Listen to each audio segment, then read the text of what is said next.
Welcome to Penrose Learning, where we make understanding easy. You start by signing in as an admin because only admins can cancel subscriptions.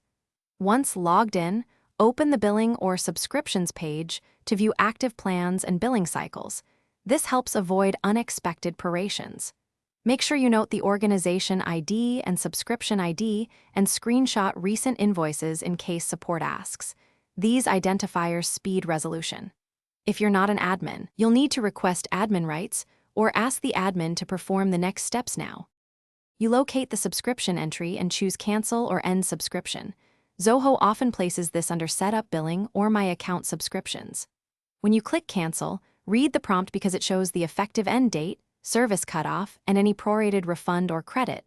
This explains why timing matters. Before confirming, export critical data, contacts, CRM records, or attachments because access may end immediately on the cutoff date. Once you confirm, note the confirmation number and email receipt. You finish by checking your inbox for the cancellation confirmation and reloading the subscriptions page to verify the status changed. This confirms the process completed.